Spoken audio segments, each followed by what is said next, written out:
Hello and welcome to 2CrazyMedia. I'm your host Matthew, this is my co-host Jason, and welcome to a news roundup where we go over the biggest news in video games that you need to know from this past week. We are recording this as of Sunday, May 24th, so this is all the news that has happened this past week and kind of going over all the video game news, the biggest stuff that you guys should know about, some of the craziest stuff. It was a pretty good week for news. Nothing too insane, but a lot of news to talk about still. And some fun stuff to talk about for some upcoming channel videos. Also, that a few of these news reports also are going to lead to, which is a lot of fun. So yeah, first video with the two of us in a while.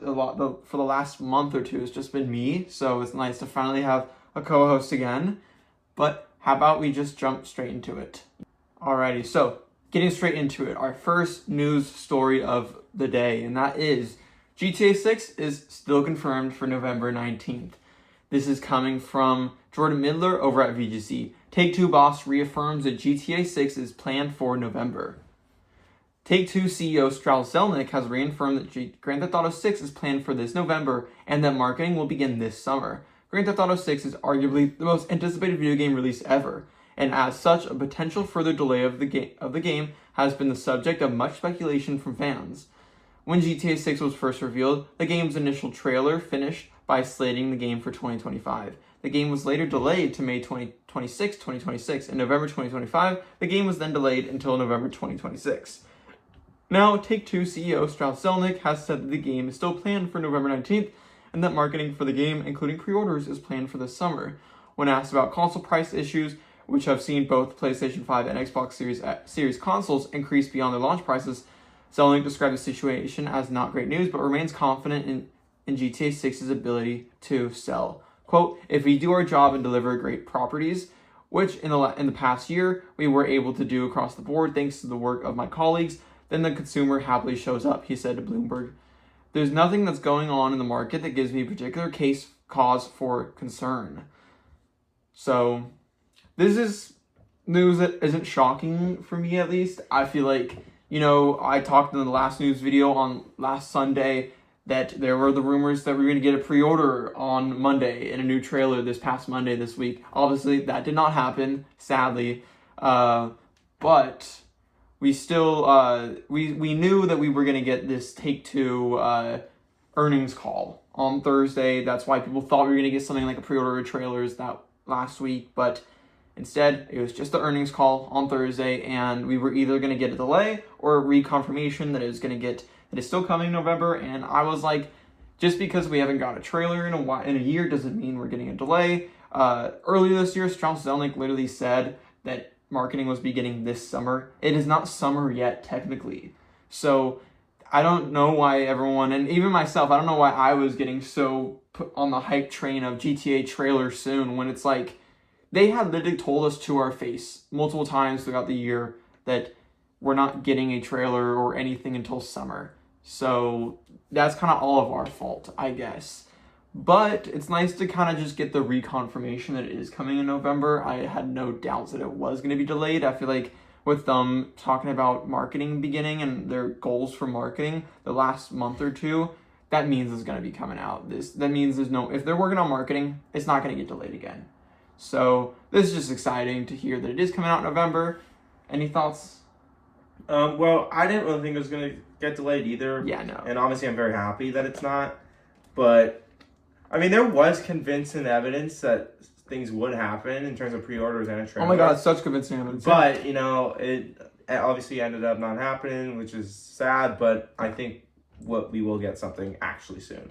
Yeah, definitely next month. Yeah. In June, which is just a week away. So who knows when in June? I'm thinking late June. I think late June or early July. Yes, that's what I think as well. I don't think we're gonna get anything at Summer Games Fest, or people think with the PlayStation State of Play happening next week, we could get GTA 6 there. I don't think so. I don't think we're gonna get there, and I don't think we're gonna get it at SGF. As cool as it would to get it at either of those shows, I just don't think it's gonna happen. I think Rockstar doesn't need that. They just are going to unveil it on their own accord at their own time. So all of the focus is just on that. So Yeah, I think late June, early July is a good shout. Is a good prediction. Or like even late July, early August. Mm-hmm.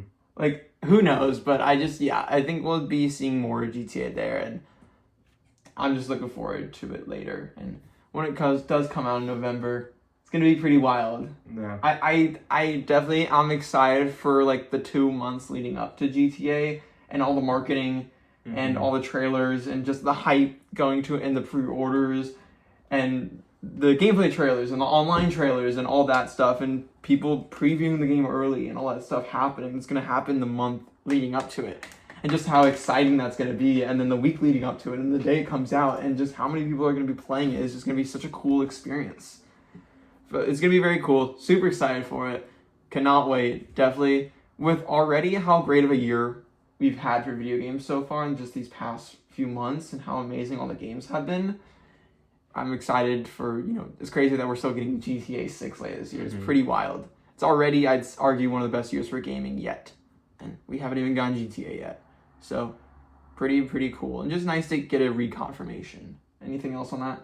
No, I feel like you said it all. Exactly, yeah. It's pretty straightforward. But on to the next news story, and that is that Destiny 2 will receive its final update just next week. So, next month.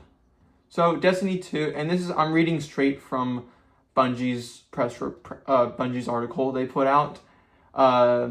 Destiny 2, every end is a new beginning. For almost 12 years, we have had the joy and honor to explore the Destiny universe with you all. Through all the ups and downs, surprises and triumphs, building Destiny alongside our players has been a monumental privilege.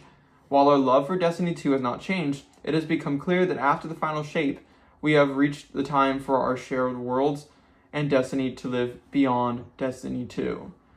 As our focus turns towards a new beginning for Bungie, we will begin work incubating our next games. To that end, on June 9th, 2026, we will release the final live service content update for Destiny 2 to begin that new journey as a studio. Though active development may be concluded, we will ensure that Destiny 2 remains playable just as the original Destiny is today. Many changes in this final update will aim to ensure that Destiny 2 is a welcoming place for players to return to. We are proud of Destiny 2, the places it took us, and the legacy it has created. Because of you all, our universe is vast, built on years of shared stories, adventures, and victories. From the Cosmodrome to the Pale Heart to the Lawless Frontier, we have forged lifelong memories and friendships with you all. We are incredibly grateful to everyone who have made this journey with us. From the deepest parts of our hearts, thank you, and we'll see you in the stars. And then we're getting a Destiny 2 moment of triumph, sort of as the final update to the game. This is one that I am not too shocked. I know a lot of people were very shocked about this. I'm very sad about this. But maybe this is because I'm just not a big Destiny player, and I played Destiny when it came out. I played Destiny 2 when it came out, but I just didn't stick around for it. And not because I didn't like the game, I just didn't stick around for it, for other content updates. Still, 2 games I very much enjoyed, and I look back on fond memories of. But I'm not shocked about this with them having now Marathon and with the fan base that it has being very, very into it. Obviously, they want to keep updating it. They want to add more updates so they can get more players in. So it's not just good for the people who love it, but also kind of good for everyone. Because I don't even know if they've even made even on the game yet. But for the people who love Marathon, they love Marathon. They're going to stick with it. They've shown that already. So they've got a good core fan base of Marathon, so obviously I'm not shocked that this means they're going to put more developers to Marathon, develop it even more, go all hands on deck for Marathon, which makes sense. And I feel like Destiny 2 has been around for so long. That game came out in 2016. Yeah. So to get, finally the end of the lifespan, it's not something I'm shocked by. I know there was another report from Jason Schreier that Destiny 3 isn't in development, which I think is a shocker. I feel like if they're going to stop developing Destiny 2, I feel like it'd be a slam dunk for Bungie, especially in the position they're in right now, in the tough position Bungie is in currently, to straight up just say, hey, we're making Destiny 3.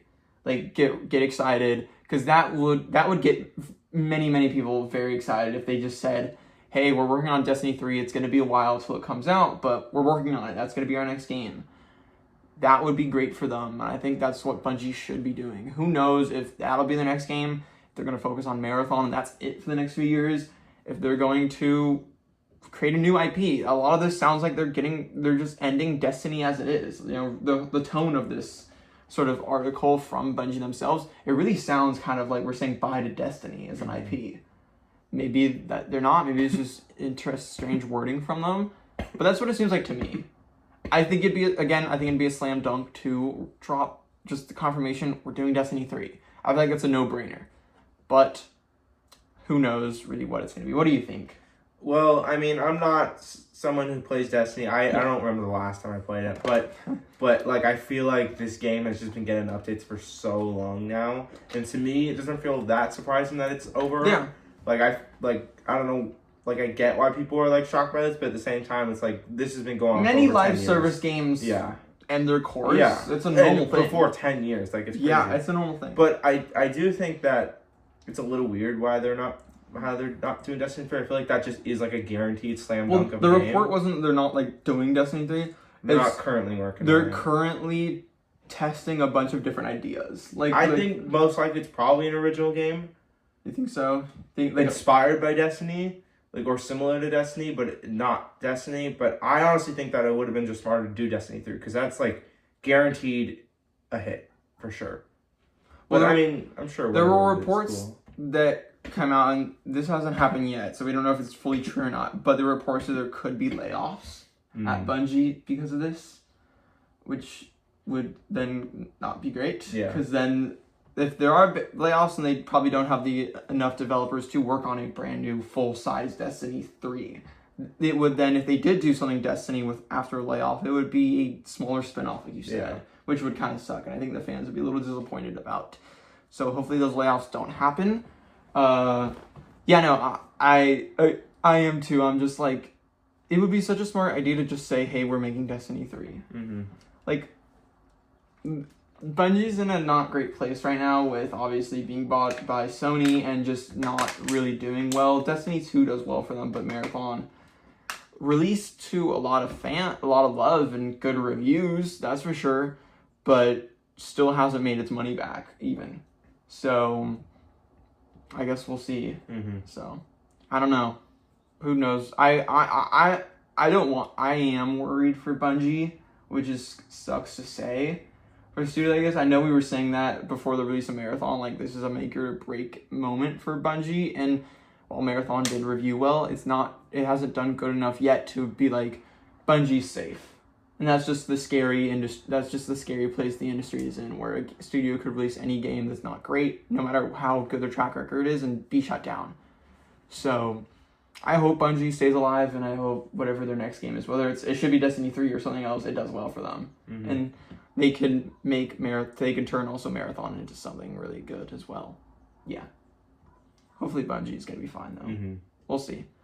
Alrighty. On to multiple PlayStation stories. The first one is PlayStation is no longer bringing their single-player games to PC. This is coming from Cade Onder over at IGN. PlayStation reportedly tells developers that it is returning to console exclusives for single-player games.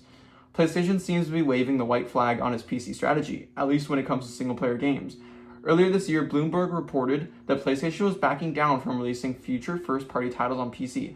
There was some ambiguity around how hard and fast those rules would be. As one example, Sorrow's developer Housemarque dodged the question if the game would ever come to PC in an interview with Game Informer in the lead up to the game's PS5 release. Now things seem to be more concrete. Bloomberg's Jason Schreier reported that during a company town hall meeting this week, PlayStation Studio business CEO Herman Holst affirmed that first-party narrative-driven single-player games will now be console exclusives for PlayStation. That means you shouldn't expect Ghosts of Yotei, Saros, Intergalactic, The Heretic Prophet, or Marvel's Wolverine to come to PC. If you want to play those games, you should expect to buy a PS5. With that said, Holst specifically calling out single-player games is interesting. This may mean multiplayer-centric games like the in-development Fair games will still come to PC, something that would be wise given the immense success of Helldivers 2 on PC. This news comes after roughly 6 years of PlayStation bringing some of its biggest games to PC, including its rebooted God of War titles, Marvel Spider-Man games, Ghost of Tsushima, and Last of Us series. These games often arrived months or even years after initial release, seen as a way to squeeze extra money out of these games from people who weren't going to make the jump to PlayStation. There may have been even some hope that by creating new fans on PC, it might inspire gamers to purchase a PS5 to play sequels to their favorite PlayStation games.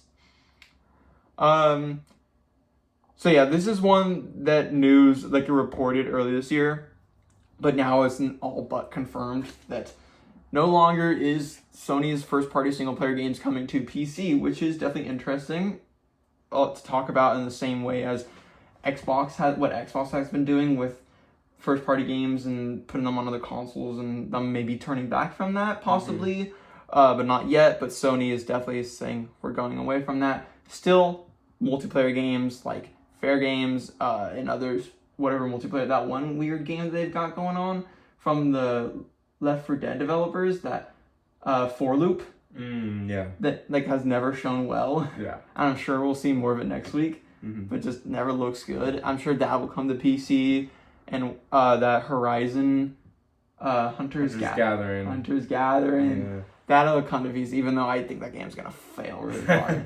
Not that I want it to fail, I just think it is going to. But yeah, there was a report when it came out earlier this year that the PC games were not doing well on PC. They were not making enough money that it cost to port them and all that stuff. It wasn't doing well, and it would make more money and more sense with how little people are playing the games on PC to just keep them as exclusives and then get more people to then just buy a PlayStation 5 instead of getting to play it on PC, because there just were not many people on PC playing it. So I'm not shocked by this. I think this is interesting. As you know, we both have PlayStation 5, so this is not sad news for us. But I think for many others who may have just a PC and an Xbox and don't have a PlayStation, but have been happy with all these PlayStation games coming to PC later down the line after launch. Yeah, definitely. If you've been wanting to play games like Wolverine and Intergalactic and Saros and Ghost of Yotei, gotta get a PS5 now. Which, yeah. I'm just worried about Xbox, doing that, because, Asha Sharma has very much stated that she's interested in listening to the fans, and what the fans want is to bring exclusives back.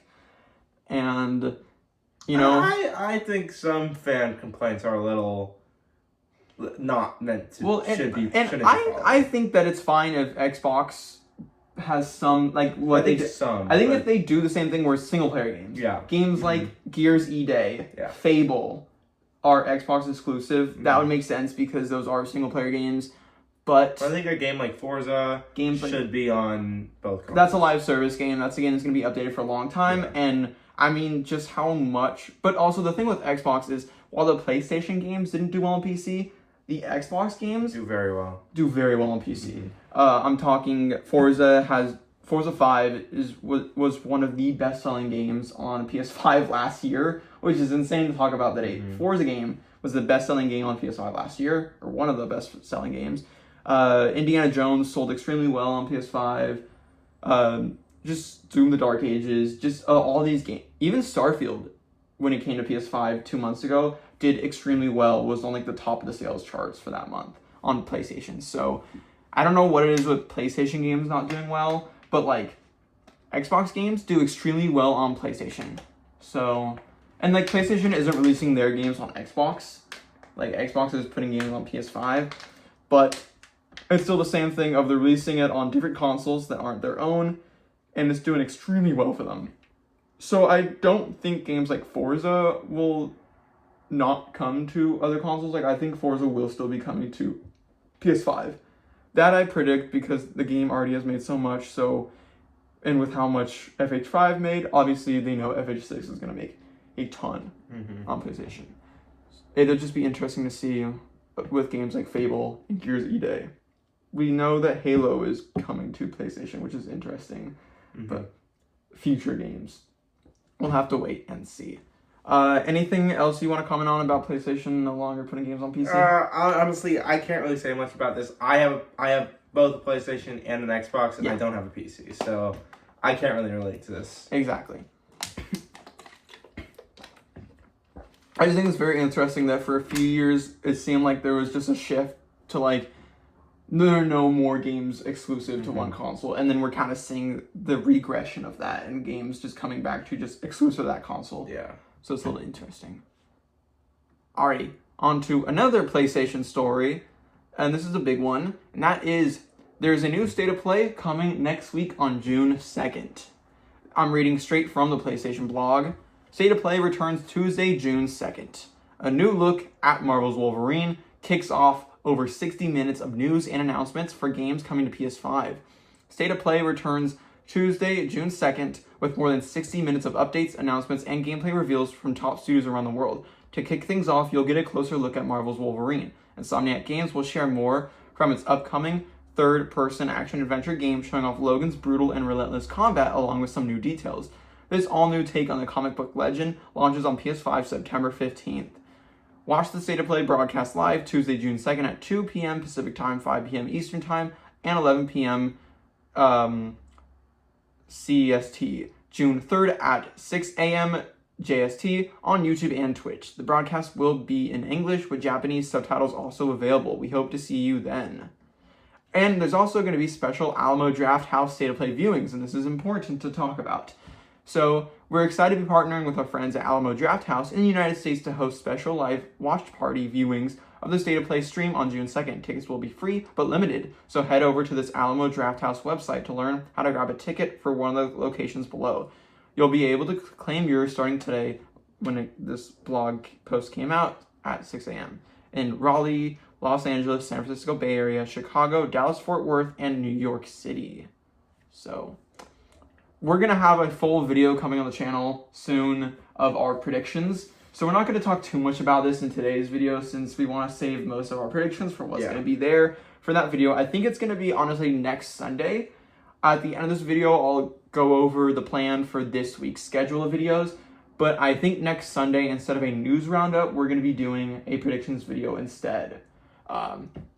Since it is then the Tuesday right after.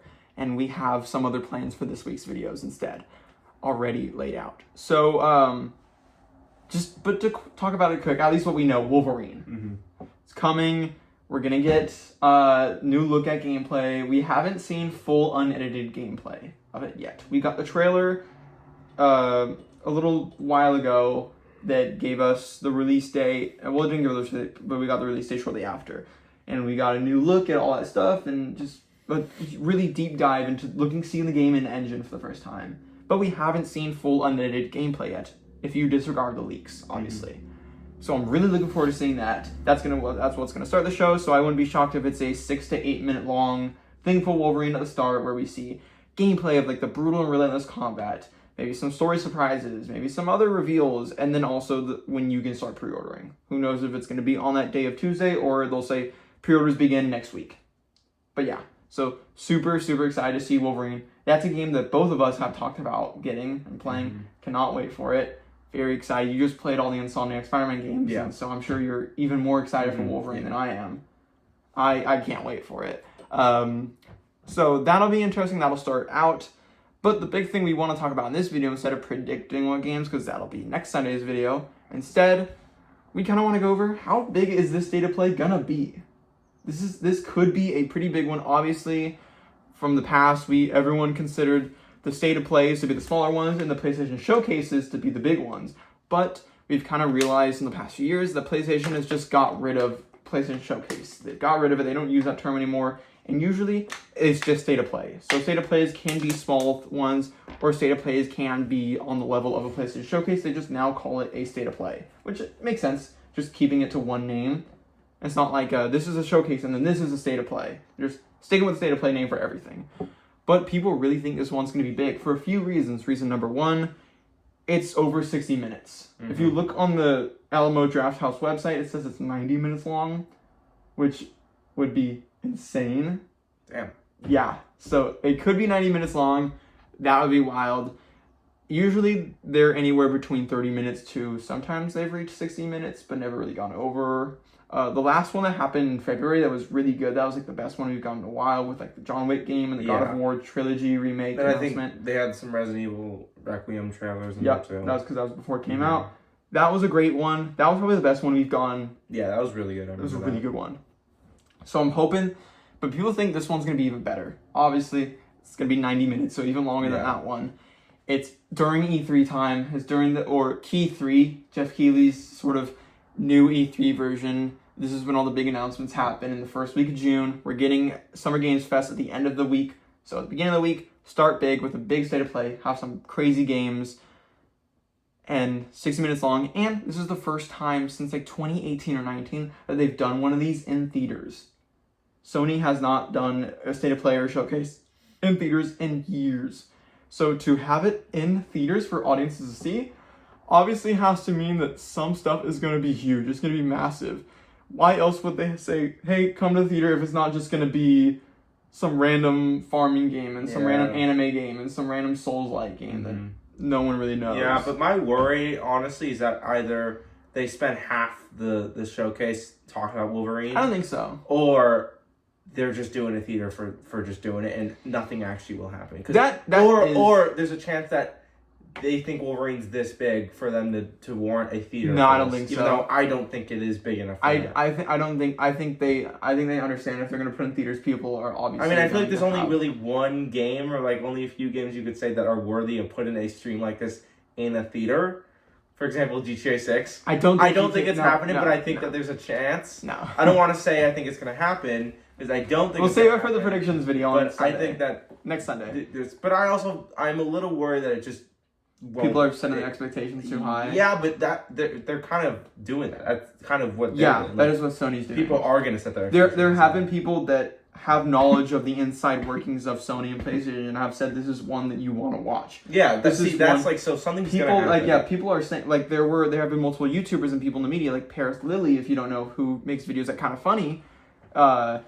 He had even said that he was invited by PlayStation to go to the theater in person and watch it, be there, which obviously means that they have something. They're not. I think if it was just 20 minutes of Wolverine, maybe a few other things, they wouldn't be having people. I don't think it's definitely weird. And I think if it was like 30 minutes of Wolverine, I don't think it's gonna be that one because I think they'd rather if they want to do that, they could just do a state of play 2 months before for just Wolverine, because they've done that plenty of times where they'll have a state of play focus on just one game. They did that for James Bond. They did that for Final Fantasy VII Rebirth. They've done that for almost every single. They did even that for Saros, I think, if I remember correctly. They do their separate state of plays for just the game all the time. So, yeah, I don't think that's a worry. I'm just really, really excited. Yeah. That'll be really cool. I'm so excited for this. I will be watching. We're both gonna be watching at 2 p.m. It's great. Where we're both out of school then. We'll sit down, watch this, get hyped. Again, prediction video coming next Sunday, so a week from today. We're going to have a full prediction video going over what we want to see, what we think we're going to see, some long shots, some locks, all that fun stuff. Very, very excited for that. And just really, really excited for a new state of play. And one that could be this hype. It's hype. It's pretty cool. And your first state of play as a PlayStation owner. Yeah, that's exciting. You now, as of 2 months ago, have now started you are now a PlayStation owner, PlayStation player. So this is your first one. So I feel like that should be even more hype for you. Finally, it's kind of like if you own a PlayStation, you play a PlayStation, you have to watch state of play. You're kind of just like forced to, you know. Same thing with Xbox showcases. Xbox. Exactly, yeah. So very, very excited for that. A lot on the channel, and then the week after it happens, we'll have a video breaking down the whole thing. Probably the day of, honestly, that Tuesday. As soon as it's over, we'll upload it. We'll record and upload a video going over the whole thing. So very excited for that. But one final PlayStation story for the day, and that is Sony has trademarked a new game titled Breakin'. This is coming from Tom Henderson over at Insider Gaming. Sony trademarks a new game called Breakin' ahead of PlayStation State of Play. Sony has trademarked a new PlayStation game called Breakin' ahead of the State of Play event in June. The new trademark for Breakin' was filed on May 20th, 2026, suggesting that the game could be revealed at the PlayStation State of Play event on June 2nd. But what is it?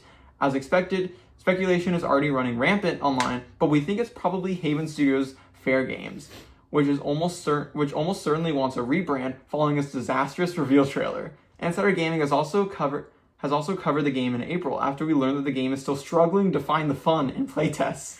However, from gameplay footage we saw, we noted that the game's tone has shifted considerably, since its initial reveal, which could warrant a name change. But apart from the obvious, other bits of speculation online have suggested the game could be something to do with Fire Sprite, or even a little more out there, something to do with the Uncharted series. To us, though, we are leaning towards this being a rename for Fair Games. After all, the name is perfect for a heist-based game. Alrighty. I'll start this one since I feel like Do you remember Fair Games? No. Exactly. I literally do not. Exactly. This was revealed at a State of Play a few years ago now. It was... I'll try to pull up a trailer while I'm talking about it. But it was one of the, PlayStation's push into live service, where this is a live service competitive modern heist game. And I'll play you the trailer while I talk. So this was revealed a few years ago, like 3 years ago, at a State of Play, a heist game where it reads, Fair Games is a competitive modern heist game where you team up to break into exotic locations and steal the cargo. The twist, you not only need to outsmart the guards and security systems, you also need to compete against other teams. Crews that extract with the most loot and flair might just rise to the top of Fair Games. Take it till you make it. Who will you recruit for your crew? Oh, this was 3 years ago. Yeah. No wonder I don't remember. Exactly. Yeah.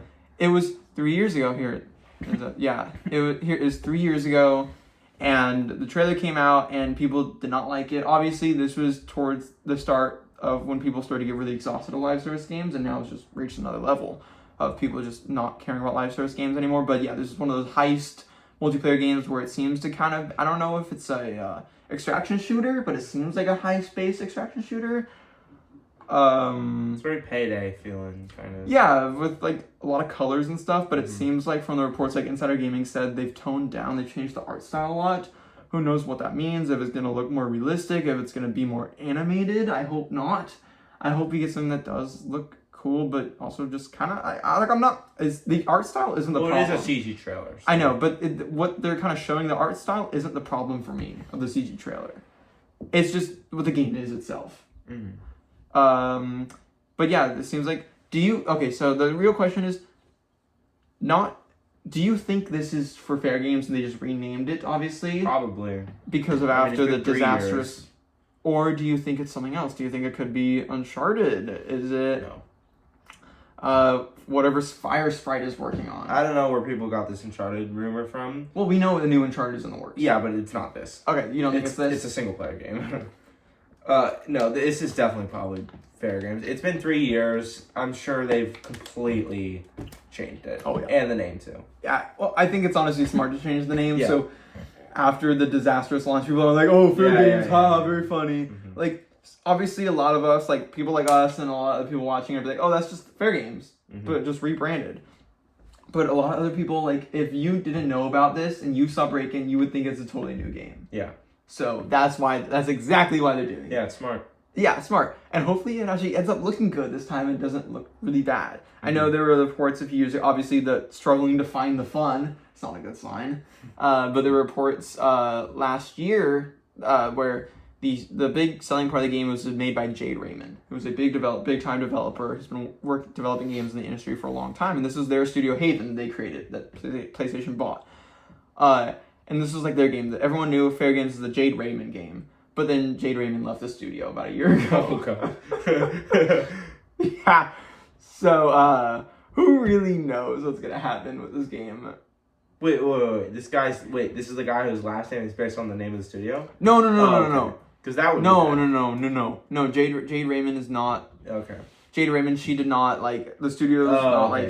Yeah. She just was, she just had founded the Haven, and, like, the big thing...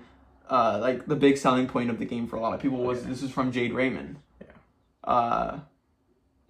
And then and then she left. So no longer the selling point of the game, which made people very worried. So we will see what happens. I'm looking for, again, just that's another thing that definitely whatever this break-in, whether it's a brand new game, whether it's Fair Games rebranded, it's gonna be at the State of Play. So looking forward to seeing it. I don't know. We'll see. Yeah. Seems like Sony, though, is thankfully really stepping back from live service. They've realized it was a dumb decision. They've got, obviously, a few more in the works, so they're not just going to cancel, like, Fair Games or Break-In and Horizon Hunters Gathering, but it seems like they're not really greenlighting anymore. It seems like those will be the last ones to come out. They will probably not do well. And so when they don't do well, they put all those studios back on. Just make what you're good at making, single-player games. Yeah. Who's hoping that actually happens? But yeah, on to anything else you want to talk about? Break? No. Fair Games? Not really. I think we just have to wait to see it. I just think the whole can't find the fun. Not a good sign. Yeah, they definitely reworked the entire game. You do not want to hear that. Not a great sign. But on to the next story. This is definitely a more positive one, and that is Warhorse Studios has announced 2 upcoming games. This is coming from Michael Kripe over at IGN. Kingdom Come Dev confirms next installment is an open-world RPG set to launch next fiscal year. Warhorse Studios has confirmed its next Kingdom Come game will be an open-world RPG, and it's expected to launch next fiscal year. Communications Director Tobias Stolz-Zwilling and Community Manager Tom Gray helped clear up any confusion during a recent live stream hosted by the studio. It followed the announcement that Warhorse has plans to develop what it called a new Kingdom Come adventure, a promise that had some fans spinning theories about what direction the acclaimed medieval series may head in next. Stolz-Zwilling put any rumors of new movies or major gameplay changes to rest when he confirmed that the currently untitled Kingdom Come Deliverance 2 Fallout will indeed be an open-world RPG. Further details about whether it will be a full-on Kingdom Come Deliverance 3 were not shared, but Gray at least referred to it as one of its 2 proper games in the works. Quote, we still continue expanding the universe of Kingdom Come, Stolz-Zwilling said. That is also very dear to us. Do not forget that Kingdom Come Deliverance always was and still is and always will be an absolute passion project here in the studio. As he noted, game director Daniel Favre has begun work on a Kingdom Come movie, but the project announced earlier this week sounds like it will fall more in line with the games Warhorse has released thus far. The other of the studio's 2 proper games announced earlier this week, of course, a new additional open-world RPG set in the Lord of the Rings fictional world of Middle-earth. So, pretty big stuff. Warhorse, the people behind the 2 Kingdom Come Deliverance games, which both have done very well, have grown huge fan bases. Kingdom Come Deliverance 2, obviously being nominated for Game of the Year last year, which was awesome. They are now making 2 games, Kingdom Come Deliverance 2 sort of sequel, follow-up, who knows if it's going to be Deliverance 3. Since the game, and this is a game that they said release window is between April 2027 and March 2028. So next year, possibly, which is pretty crazy since we just got Deliverance 2 last year, which means I don't think it's going to be a big, like a Deliverance 3, like a full sequel. I don't know if they have enough time to make a full sequel of a pretty big game in just 2 or 3 years, but I could see this being a smaller spin-off, which would be pretty cool. I think capitalize on how big Kingdom Come Deliverance, the franchise, has become, and just do more, especially with a movie, which I didn't even know was in the works. So do you think that this Kingdom Come Deliverance, is this going to be a sequel or just a spin-off game? Probably spin-off. Yeah. With the development time? It came out way too recently for that to be a 3rd one. I agree. Especially next year. If it was coming like 2029, I'd say, yeah, sure. This is Deliverance 3. Next year, no. Yeah. Unless they're crazy and they're really good and they work fast. But I don't know if any studio can do that. Yeah, especially with how big Deliverance 2 was. I just don't think so. But I think their second game they announced is, I think, more interesting to talk about. They're doing an open world RPG Lord of the Rings game set in the Middle Earth. Which pretty cool. I feel like for the longest time people have said we want a good Middle Earth game, good Lord of the Rings game after the Middle Earth Shadows of Mordor. Those games that were pretty good, but we haven't seen another one that was good, at least for a long time. We've got a lot of them, but they haven't been really that great lately. So finally everyone was kind of like, if we want one studio to make one set in the Lord of the Rings universe, it's got to be Warhorse. They're really good with making these fantasy settings, so why not give it to them? And thankfully that's what they're making, and that's really cool. Super excited to see what that's going to look like. That will definitely be a little further down the line. I'm feeling like a 2029 Yeah. That's a next gen console release for sure. That is not going to be this generation of consoles. But when it does come out, I'm really looking forward to it. I think my one thing is that I hope, because Kingdom Come Deliverance is very, it's not a simulation game, but it's very sort of realism when it comes to sword fighting, and everything you do is very like simulator, like realistic, very slow, very like true to real life. I feel like for a Middle Earth game, and I feel like a lot of people I know have agreed with this, and that's that make it a little more accessible, a little more fun value. Less trying to be like Kingdom Come. I don't think we need Kingdom Come set in Middle Earth. Yeah. That's not what we need. That's why we have Kingdom Come. We don't need that. We need the studio that does Kingdom Come making a Middle Earth game, not just Kingdom Come Middle Earth Edition. That's not what we want. That's not what I don't think they should be doing. So we'll see. But I think that is very exciting that we're getting a studio like this. And it's rare to see a studio that isn't owned by some big parent company making a big IP game like this. Pretty cool, honestly. Usually you see like the EA doing the Star Wars and the Microsoft doing whatever and the Insomniacs doing the Marvel games. But it's rare to see a studio like Warhorse taking on an IP as big as The Lord of the Rings. So pretty cool. Any thoughts on this one? It's cool. Yeah. I think, yeah. We need to watch the Lord of the Rings movies to get really hyped for this.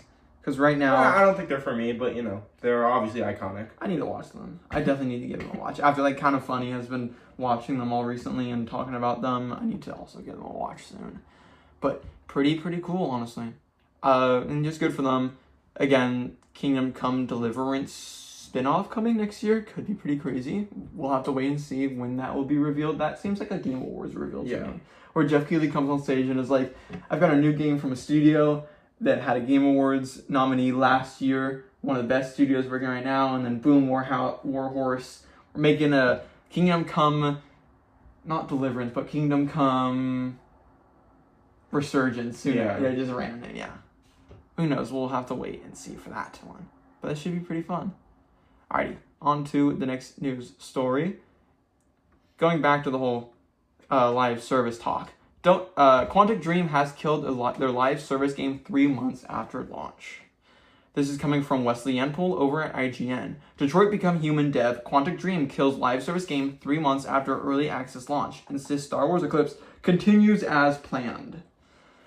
Quantic Dream has canceled its live service game Spellcasters Chronicles just 3 months after its early access launch. The French game company released MOBA Spellcasters Chronicles as its first ever free-to-play game in February, but it struggled for players and was met with a mixed user review rating on Steam. According to SteamDB, peaked with 888 concurrent players at launch, but had a 24-hour peak of just 54. Rather than see the early access period through 1.0, Quantic Dream has decided to kill Spellcasters Chronicles for now, signaling layoffs. Quote, with Spellcasters Chronicles, Quantic Dream set out to propose a bold and original multiplayer experience, the developer said in a statement issued to IGN. It gave our studio the opportunity to explore new creative territories and experiment with new concepts. However, in today's particularly challenging market environment, we must acknowledge that the game, in its current form, has not reached a sufficient audience to ensure its long-term sustainability. So yeah. Meanwhile, the studio insisted the development of Star Wars Eclipse is, quote, not affected by this decision and continues as planned. So, yeah, I when I had asked you before we started recording this video, had you ever heard of Spellcasters Chronicles or whatever this was, and you said no. No, I have not. And that is very, very valid. Because I hadn't heard about this game until maybe a few weeks ago when there was first news coming out about like this game not doing well and going under the radar. No one had heard about this game. I don't know if it was a fault of just bad marketing or them not marketing the game or just them being forced by their parent company to just put out a live service game. You have to put out a live service game. We want all of our studios to put out a live service game, make us money. And then they just put out this random ass Spellcasters Chronicles game and did absolutely nothing because they may have not enjoyed making it, who knows, and put it out there to let it die. Yeah. Which sucks. this definitely makes me again fear for Star Wars Eclipse. They said, and I feel like that game, we should have been feared for this years ago. I mean, it was announced in 2021. We haven't heard anything since. Honestly, I don't think it's going to come out. Me personally, I just don't think it's coming out. I think it's been 5 years now. We haven't heard anything in 5 years since it got revealed. I don't think it's happening. Plus, there's so many Star Wars games coming out. It's crazy that during all these years where people have always... I feel like every year it's brought up, where's Star Wars Eclipse? Where's Star Wars Eclipse? It's always in the news. It's never happened. How has no one ever brought up in the past few years the Spellcasters Chronicles? Did it really go that under the radar when people were researching where is Star Wars Eclipse? Yeah. No one ever found out about Spellcasters Chronicles until weeks after it already released? Mm-hmm. Like, that just really would happen. It's crazy how that game just, no one knew it came out and just died before anyone knew it came out. And, we don't even know what Star Wars Eclipse is going to be. So I don't think this game will release ever, unfortunately. Yeah. But there's so many Star Wars games that come out. There's so many. And there's already so many that are upcoming in the next few years. So I don't think this game's releasing, unfortunately, but whatever. That sucks. Yeah, this could have been exciting. All we saw was one trailer, so it's not like we can really say we I'm less worried of Star Wars Eclipse being shut down. More so worried just about Quantic Dream being shut down. Yeah. Well, that would suck. That would really be sad. That would be terrible. That'd be horrible. And it sucks that they have to make a shitty live service game that flopped in order to make Star Wars Eclipse, which then at the end of the day just gets shut down anyways, and the studio gets shut down, which hopefully does not happen. Obviously, layoffs. That sucks. Mm-hmm. Hopefully they don't get shut down. Hopefully they can continue. Like they said, development is not affected for Star Wars Eclipse, and it will continue as planned. Maybe we'll see in the next few years.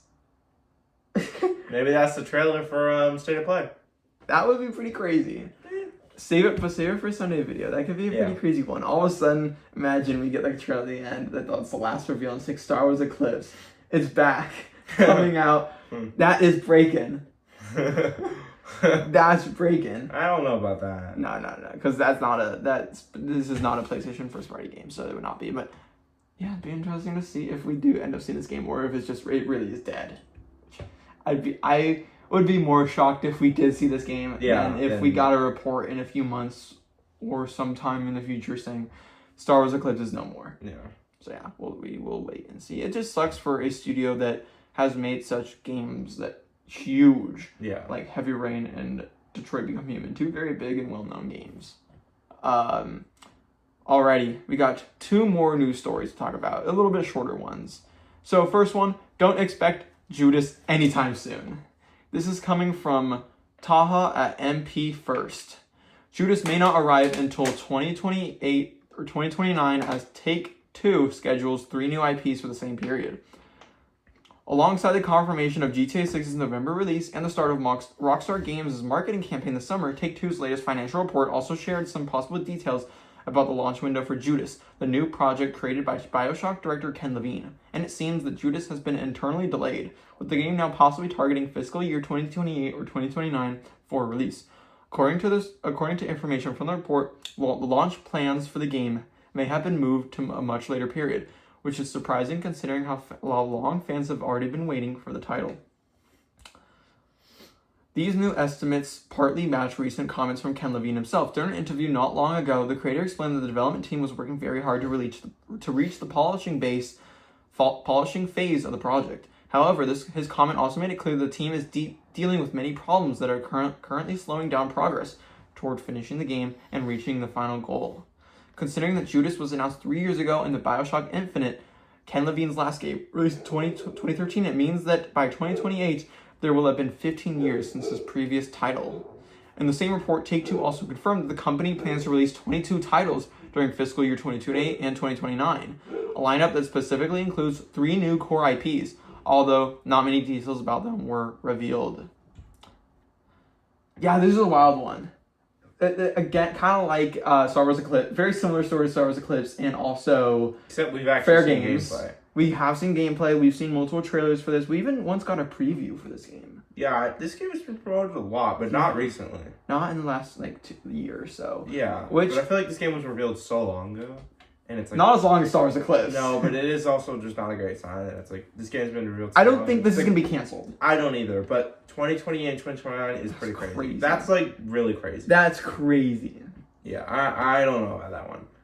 They might just be completely maybe the work and they're redoing the game from ground up. Maybe really want the game to be good. Yeah, which is fair. In today's gaming landscape, that's valid. It's wild that I would have expected to maybe like see this game next year. Like if you were to ask me before this, when do you think we're gonna see Judas? I would have said re-reveal this year, release next year. That would have made sense. But now to hear it's 2028 instead, possibly even 2029. Yeah, crazy. That's rough. And not to mention BioShock 4 also. When's that coming? Never. It's been delayed multiple times. This is kind of like BioShock 4. Well, no. BioShock 4 is in the works. Mm-hmm. It's been in development for years now. Not as long. I don't know if it's been in development as long as Judas, but it's still been. They've said multiple times it's coming out next year. It's coming out next year. It's coming out next year. We could see a reality where we get both BioShock 4 and Judas come out in the same year from Take-Two, which is very funny that Take-Two is the only company making BioShock-like games right now. 2 games like it. Which is, yeah, but this is just kind of wild. I think this is crazy. I am shocked by this. Honestly, we will, we'll wait and see. Whether do you think this game's so real? You think it's real, right? I think it's real. Are you looking forward to Judas? Is what you've seen so far? I know the I'll be honest, I don't remember what I've seen. First person kind of BioShocky with guns and some cool. I mean, yeah, BioShock's really not for me, but it still looks cool. I think this would be a game that I would definitely buy when it does come out. This is definitely a game that I am interested in. We'll see if it does well. Mm-hmm. We shall see. That's pretty crazy though to hear that. And then one final news story. That is Crazy Taxi news may be imminent. This is coming from Liam Doolin over at Nintendo Life. Sega's Crazy Taxi revival shows signs of life in new 5-second teaser. Although Sega recently canceled its Super game, it reconfirmed its plans to revive multiple legacy franchises. One of those series is Crazy Taxi, and following the initial announcement in 2023, it seems the company is now gearing up for a proper reveal. On social media today, Sega uploaded a 5-second video showing a taxi sign lighting up. Crazy Taxi's reboot, which is being developed with the help of Sega's Sapporo studio, has been previously described as a AAA game, and one that will be a massively multiplayer driving experience. In Sega Sammy's latest financial results presentation, Crazy Taxi was featured as part of the schedule for upcoming plans. This also include other legacy franchise revivals for Golden Axe, Jet Set Radio, and Streets of Rage, with the official title and release date of each project listed as TBD. Sega has already released a new entry in the Shinobi series on the Switch and other platforms. This is one that's very exciting. I would love a new Crazy Taxi. Would be a ton of fun. I'm in the mood for arcade racers right now with Screamer being so good and Forza also being amazing. Mm-hmm. I'm like, give me all with Sonic being fun last year and upcoming later this year, Star Wars Galactic Racers also looking like it could be very fun. So I'm in the total arcade racer mood right now. I would love to see a Crazy Taxi game. I think that'd be a ton of fun. It being a massive multiplayer experience. While some people may scoff at that and be like, oh no, not multiplayer. I think Crazy Taxi works as multiplayer. Mm-hmm. I think this is one game where it's like you just drive around and drop people off and do crazy stunts. I think that could be fun as multiplayer. Unless it's not, as long as it's not like a battle royale. Yeah. Or like an extraction driving game. As long as they don't do that. And it's just Crazy Taxi, but with a multiplayer element to it. Awesome. I think that's a great idea. When do you think, since they're doing a teaser now, when do you think we're going to see it? Probably in the next week. Do you think Summer Games Fest? Yeah. I think Summer Games Fest. I think maybe even before that. No. I think State of Play. No, because we got the reveal of all these games at Summer Games Fest a few years ago. So why not show it again at Summer Games Fest a few years later? Mm-hmm. I think we'll do a prediction video before Summer Games Fest of all of our predictions, obviously next week. Just like the PlayStation State of Play prediction video. But this is one already I'm predicting it's going to happen. So, yeah. Very looking forward to that. And then just one more quick little news story to talk about. And this, I don't need to read any article, and that's just that Rocket League was revealed for Unreal Engine 6 today, and that was the first mention or reveal of Unreal Engine 6 ever. Someone who plays, Fortnite and Rocket League, more Rocket League than I do. I don't play Rocket League, but it seems like from the short amount of stuff they showed that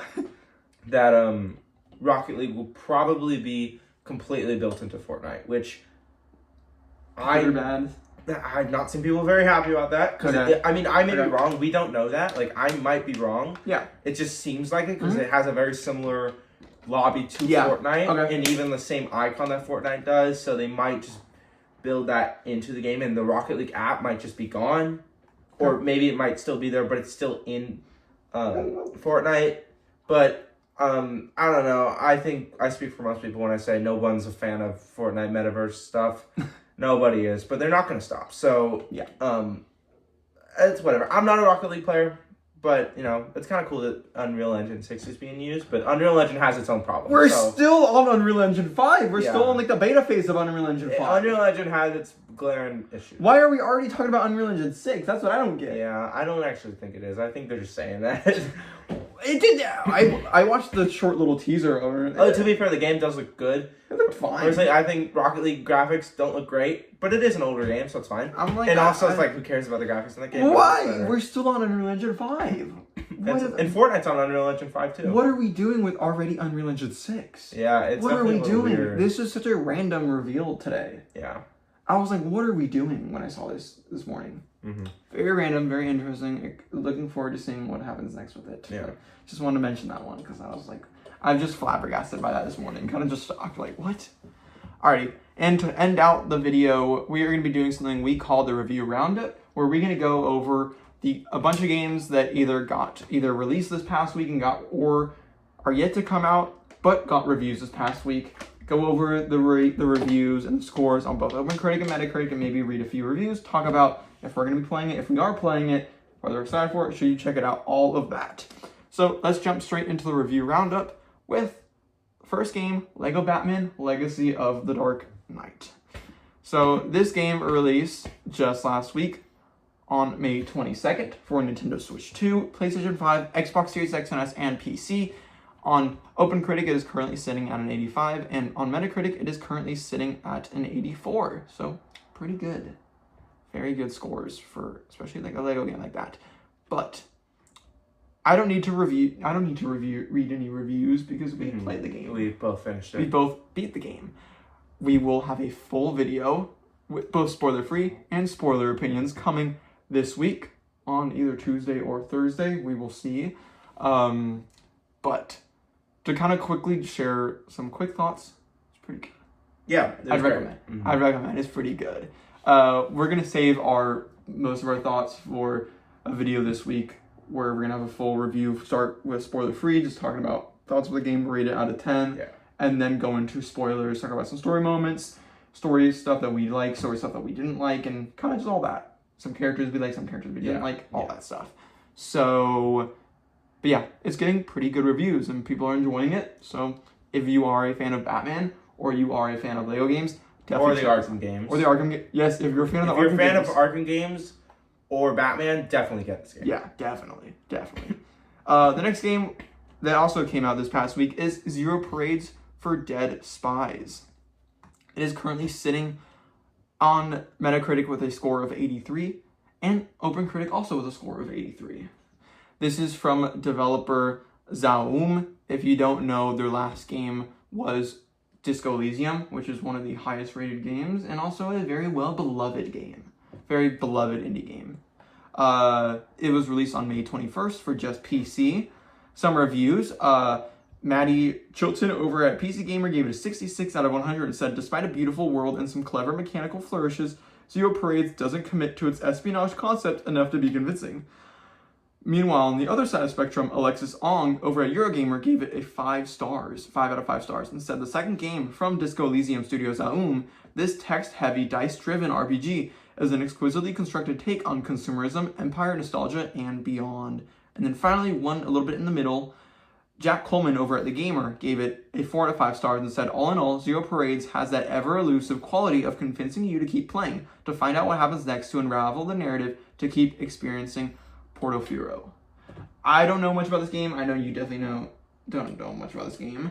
From what I've heard, it is good. It's just not on the level of Disco Elysium, which some people were wanting. Some people kind of understood that this is not going to be Disco Elysium. This is not going to be on that level. Most of the developers who worked on Disco Elysium left and made their own studio. So people were a little worried about this game. Did better than what most people were expecting. And 83 is good. Not a pretty good score. So if you liked Disco Elysium, maybe check out Zero Parades, or you just enjoyed very like narrative, text-heavy games, like a Citizen Sleeper. Maybe this is a game to check out. But final game to talk about is Yoshi and the Mysterious Book. This is sitting on OpenCritic at a 79 and Metacritic also at a 79. So lowest of the week, but not a bad score. Pretty good. Anything above 75 I would say pretty solid. Is good. That's gonna look 79 is gonna net you 9 points on Fantasy Critic. Not bad. So yeah, some reviews for Yoshi and the Mysterious Book. Christian Donlin over at Eurogamer gave it a 4 out of 5 stars and said an intriguing response to one of Nintendo's greatest ever games. Tom Marks over at IGN gave it a 6 out of 10 and said Yoshi and the Mysterious Book is the most charming video game bubble wrap you'll ever pop and not much more. And then Dan Reichart over at Giant Bomb gave it a 4 out of 5 stars and said it's bound to be a fun time for kids and it has enough surprises and callbacks to Yoshi's history to bring plenty of smiles to older fans like me. Other Nintendo platformers settled into their own identities and time-tested formats decades ago, Yoshi's Road has been a little more unpredictable, but with its entry, it's found an approach that feels all its own. I've watched a couple of reviews on this game, seen some gameplay of it. It's very much like all the other Yoshi games. 3D side scroller. It's got a cute little art style. No enemies I've heard in this game, or like barely any enemies in this game. What do you do? You go around and you collect different creatures from a book, and each creature has its own unique world look, and you collect them. It's a kid's game. It's meant for like little kids, like younger kids. Yeah, like, see, I didn't even know the Yoshi game even came out. This is meant for like even younger than like Batman is meant for. Like this is like meant for like little kids. Yeah. Or like first video game type stuff. But it seems to get good reviews. It's always nice when all the games coming out in a week get good reviews. Well, except for Bubsy 40. That's one we didn't really talk about as much. That came out this past week and got a 72. Not terrible. Not terrible, but there's been some reviews that have been not great on it that I've read. But yeah. So that's going to be all for today's video. In terms of just some housekeeping, talking about this week's upcoming schedule. So this Tuesday or Thursday, we have our ideas for the two videos. We just don't know which one's going to be on Tuesday and which one's going to be on Thursday. So we're going to be doing two videos. One is going to be our Lego Batman review. So stay tuned for that one. And then the other video is going to be what I like to do on the last week of every month. And that is go over every single upcoming video game coming out in the next month. So June, go over every single video game. And I mean every single video game. The small ones, the big ones, all that. Go over every single one. Talk in depth about some of the bigger ones I want to talk about. So that's going to be also this week. So that's going to be all for today's video. Stay tuned for those. If you enjoyed, like, comment, subscribe, comment down below any thoughts on any of these stories. If you're looking forward to the PlayStation State of Play, but save your predictions for our video on Sunday when we go over that then. And that's going to be all. Thank you so much for watching, and goodbye.